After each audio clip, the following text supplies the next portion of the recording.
बिस्मिल्लाहिर्रहमानिर्रहीम। अस्सलाम वालेकुम student, how are you? I hope you are fine. अपने घरों में होंगे और इंजॉय भी कर रहे होंगे और साथ के साथ ऑनलाइन लेक्चर भी ले रहे होंगे।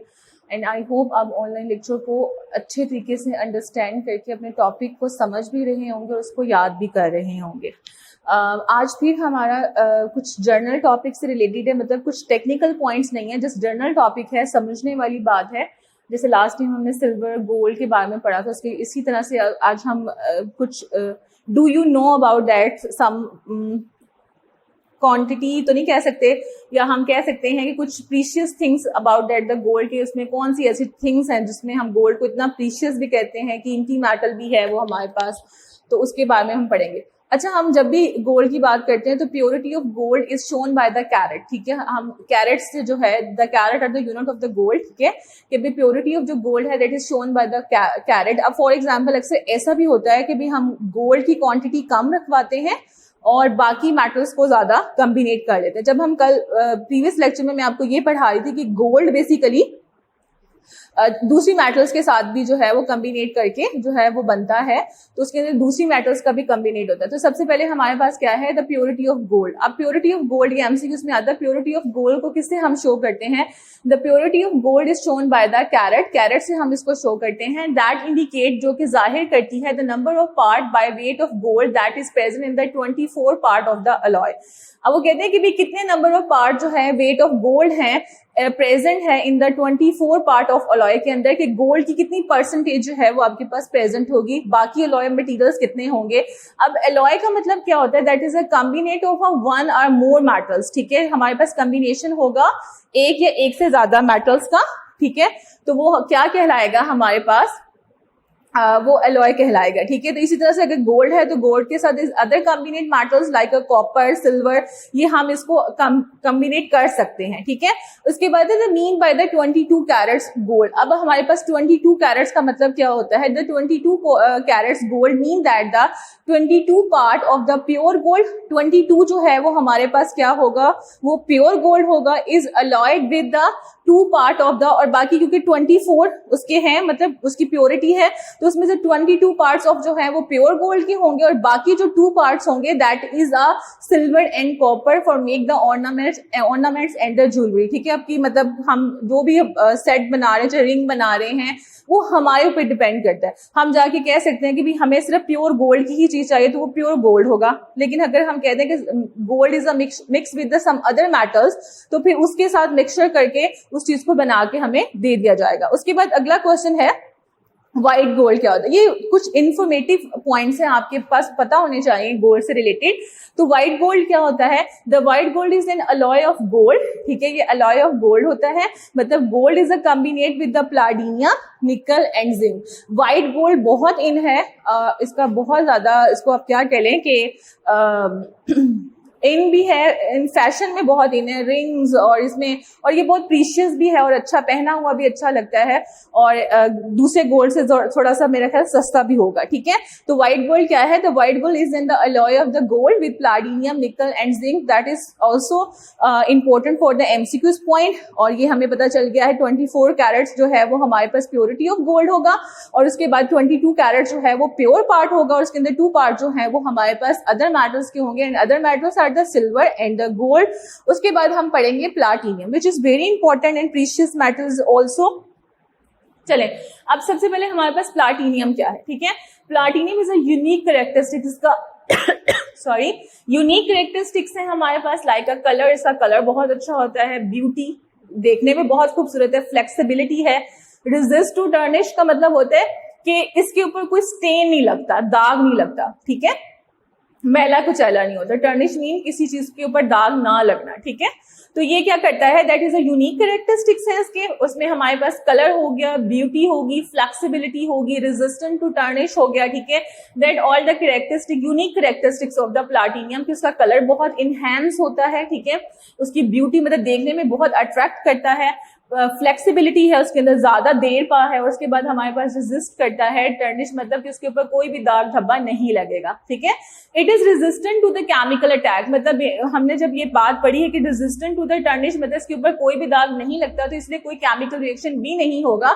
And that is also the platinum, and we can say that is also the precious metal like a gold and silver. उस जिस तरह से वो किसी भी इन्वायरमेंटल फैक्टर्स के साथ केमिकल रिएक्शन नहीं करते, इसी तरह से ये भी नहीं करता, ठीक है। It does not oxidise in the air, वही बात आ गई कि ऑक्सीडाइज नहीं करता एयर के साथ एट एनी टेम्परेचर, कोई भी टेम्परेचर हो, चाहे रूम टेम्परेचर है, चाहे हायर टेम्परेचर है, चाहे मिनिमम टेम्परेचर है, चाहे मैक्सिमम टेम्परेचर है, तो ये ऑक्सीडाइज नहीं करेगा, ठीक है।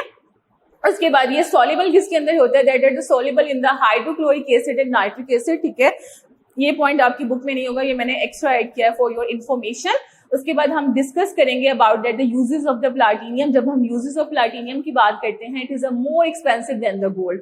मैंने पहले ये बात बताई थी, that is a more precious as compare to the gold and silver, तो ये ज्यादा एक्सपेंसिव भी है। And due to this reason it is use for the following purpose, ठीक है। इनको हम किस किस पर्पस के लिए इस्तेमाल करते हैं। पहला पर्पस आपके पास क्या है, it is use to make the jewellery, जितने भी जैसे रिंग्स, आपके इयरिंग्स हो गया, उसके आपके पास नेकलेस हो गए, ब्रेसलेट्स हो गए, ठीक है, बैंगल्स हो गई, ठीक है, उन आइटम्स में हम इसको इस्तेमाल करते हैं बिकॉज ऑफ, अब इसकी रीजन क्या है कि हम इसको क्यों इस्तेमाल करते हैं, बिकॉज इट्स यूनिक कैरेक्टरिस्टिक्स।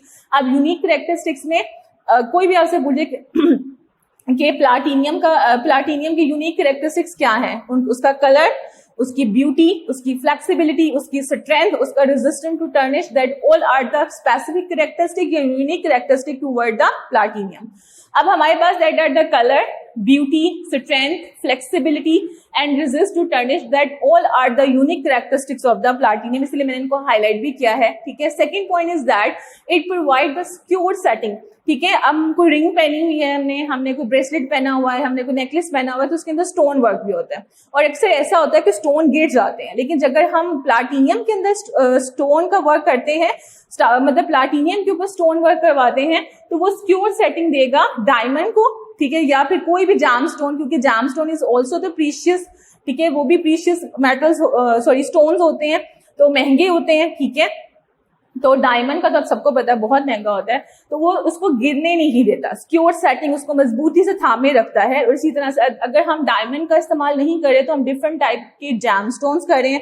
अब जैमस्टोन हमारे पास जो है वो सस्ते भी हो सकते हैं, महंगे भी हो सकते हैं, डिपेंड अपॉन दैट आपने कौन सा चूज किया है। तो उसकी सिक्योर सेटिंग को रखेगा और उसको गिरने नहीं देगा, और उसकी ब्रिलियंस को क्या कर, ब्राइट को क्या कर देगा, इनहेंस कर देगा। आगे है the platinum is use in the production of the hard disk, ठीक है। जब हम हार्ड डिस्क बनाते हैं जो कि कंप्यूटर के अंदर इस्तेमाल होती है, एंड उसके ऊपर ड्राइव कोटिंग करेंगे, and the optical fibre cables जो हैं that is in the form of transparent, जो है वो आपके पास केबल्स होती हैं, जिसको हम फाइबर ऑप्टिकल केबल्स भी कहते हैं, ठीक है। तो ये तो वो तमाम यूजेस हो गए जो हम प्लाटिनियम के डिस्कस कर चुके हैं। लेकिन सबसे इंपॉर्टेंट पॉइंट क्या है कि ये कैटालिटिक कन्वर्टर भी होता है, वो मैं आपको बाद में डिस्कस करती हूँ। एक पॉइंट रह गया है, वो हमारे पास ये है कि platinum is use in the manufacture of the fibre glass. जब हम फाइबर ग्लास की बात करते हैं, तो fibre glass is a characteristic like extremely fire filaments है एंड द फायर रेजिस्टेंस है, मतलब कि जो फाइबर ग्लास होंगे वो एक्सट्रीमली जो है वो फायर फिलामेंट्स होंगे, और दूसरा क्या होगा, वो फायर रेजिस्टेंस होंगे, मतलब कि अगर आग को भी बर्दाश्त करने की एबिलिटी उनके पास होगी। उसके बाद रेनफोर्स प्लास्टिक हमारे पास that is made from the polymer, that is also protect the material from the rusting, ठीक है, एंड अदर एनवायरमेंटल फैक्टर। और लो टेम्परेचर पे इसकी जो है वो क्या हो जाती है, लो कॉस्ट पे जो है इसकी क्या हो जाती है, मेंटेनेंस भी हो जाती है। And the glass for the liquid crystal display, जिसको हम LCD भी बोलते हैं, ठीक है। उसके बाद the important point of the catalytic converter, platinum is a catalytic converter. ये MCQs में भी आपके पास आता है, वाइवा में भी पूछा जाता है कि how the platinum is important for the catalytic converter. Basically क्या होता है कि ये कैटालिटिक कन्वर्टर हम ऑटोमोबाइल्स की चिमनीज के साथ अटैच करते हैं। जब वहां से धुआं रिलीज होता है तो वो जो हार्मफुल जो स्मोक होता है उसको लेस हार्मफुल कर देता है। अगर फॉर एग्जांपल कार्बन मोनोऑक्साइड है तो कार्बन मोनोऑक्साइड को कन्वर्ट कर देगा कार्बन डाइऑक्साइड के अंदर, और अगर आपके पास नाइट्रोजन के ऑक्सीडाइज है तो नाइट्रोजन के ऑक्सीडाइड को कन्वर्ट कर देगा नाइट्रोजन के अंदर। अगर हमारे पास दूसरे हैं तो उसको वाटर वेपर्स में जो है वो क्या कर देगा, कन्वर्ट कर देगा। तो इसी तरह से प्लाटिनियम जो है वो हम इस्तेमाल करते हैं ऑटोमोबाइल्स में as a catalytic converter. They convert the most of the gases and being emitted by the vehicles. Emit mean खारिज करना, release is also the same word, उसको एमिट करते हैं, रिलीज करते हैं, दोनों एक ही वर्ड है। व्हीकल्स जो आपके ऑटोमोबाइल्स, गाड़ियां हो सकती हैं कोई भी, मतलब आपके पास ऑटोमोबाइल्स में रक्षा भी आ जाता है, ऑटोमोबाइल्स में गाड़ियां भी आ जाती हैं, ट्रक भी आ जाते हैं। Into the less harmful carbon dioxide, nitrogen and water vapours. मैंने पहले ही बताया है कि उनको ये प्लाटिनियम के कैटालिटिक कन्वर्टर को हम जो है ऑटोमोबाइल्स की चिमनीज के साथ अटैच करते हैं। जब वहां से स्मोक रिलीज होता है तो वो हार्मफुल होता है। अगर कार्बन मोनोऑक्साइड है तो प्लाटिनियम के कैटालिटिक कन्वर्टर जो है वो उसको कन्वर्ट कर देते हैं कार्बन डाइऑक्साइड के अंदर। देन अगर नाइट्रोजन के ऑक्सीडाइज हैं तो उसको कन्वर्ट कर देते हैं nitrogen and water vapours form में। तो ये इंपॉर्टेंट पॉइंट है about the platinum is catalytic converter, और ये बहुत इंपॉर्टेंट टॉपिक है। वैसे तो ये शॉर्ट क्वेश्चन के लिए ही आपने इसको याद करना है, लेकिन ये एमसीक्यूज में से भी इसको कैरी किया जा सकता है। तब तक अपना बहुत सारा ख्याल रखिएगा। इंशाल्लाह नेक्स्ट लेक्चर में आपसे मुलाकात होगी। अल्लाह हाफिज।